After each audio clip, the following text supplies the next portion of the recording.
መሐመድ ይባላል የወረዳ 7 ነዋሪ ነኝ እና ዛሬ የመጣ ነው የጽዳት ማጽዳት ምክንያት በማድረግ ነው ክረምቱ ምክንያት በማድረግ ቱቦዎችን ለማጽዳት የሳሮቹ ምናምን ያሉትን በቃ ያላስፈላጊ የሆኑ ቆሻሻዎችን ለማስወገድ ቱቦዎች ደግሞ ንጹህ ለማድረግ ቱቦ ላይ ደግሞ ቆሻሻ ባየን ቁጥር አናልፍም እናወጣለን። ዛሬ ደግሞ እንደዚህ አንድ ላይ ሆነን ልናጸዳ እዚህ ተገኝተናል።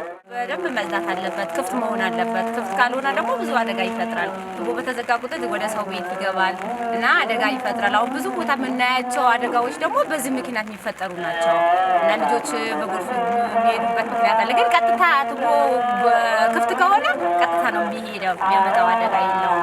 ስለዚህ ይህን በማስመልከት ደግሞ ቱቦ ግዴታ ማጽዳት ስላለብን እናጸዳለን። ያ ሰፈራችን እንደምናጸዳው ቱቦ መጽዳት ስላለበት ነው፣ ለአደጋውም ለመከላከል ይረዳናል ብለን በዚህ አስበን ነው የምናጸዳው። በየሳምንቱ ትዕግስት ፍቃዱ ይባላል። በአካባቢ ጽዳት ንቅናቄ ሲመጣ የምናነቃንቀው የተደፈኑ ቱቦዎችን ማጽዳት፣ ያደጉ ሙጫዎችን ያላስፈላጊ የሆኑ አረሞችን ያው በማጽዳት ውበትንና ጽዳትን አካባቢ ማልማት ማለት ነው።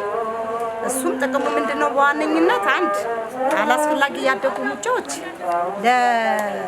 ለመደፈርን ለሰውን ለምንም ያ ሲከለል አንዳንድ ነገር የማይደረግ አላስፈላጊ ነገሮችን ከለላ እንዳይሆን ግልጽ በሆነ አካባቢ ግልጽ ሆኖ ሰው እንደገና ውበት ሲጠበቅለት ሰው ደስ እያለው በአይን የሚማርክ ስበት ያለውን ነገር ቆሻሻ ከማየት ንጹህ ነገር አይቶ ቢያልፍ አንድ ለህብረተሰቡ ጥቅምና ለጤናም ከጤና አኳያ ደግሞ ያላስፈላጊ ቆሻሻዎች እዛ እንዳይጠቀሙበት እንዳይወረወርበት የሚል አካባቢ ስለሆነ ያንን ይዘን ነው ወደ ጽዳት የገባ ነው።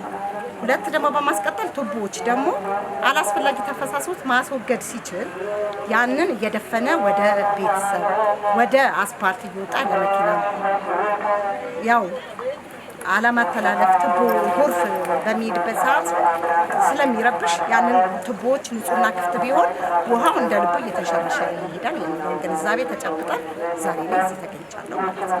እኔ ምትኬ በየነ ነኝ።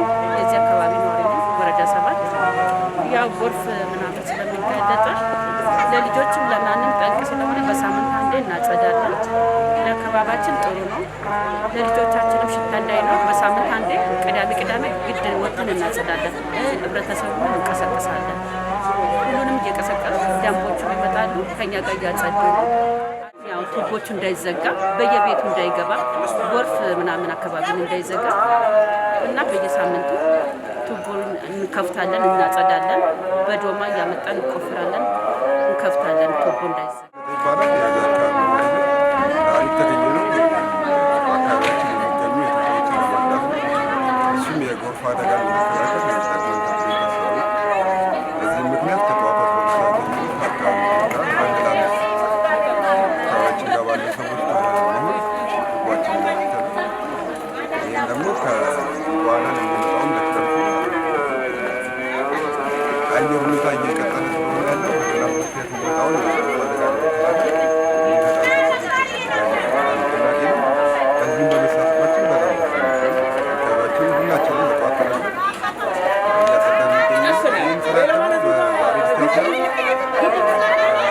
ያዘው በሶስት ወር አጠናክረን እንቀጥላለን።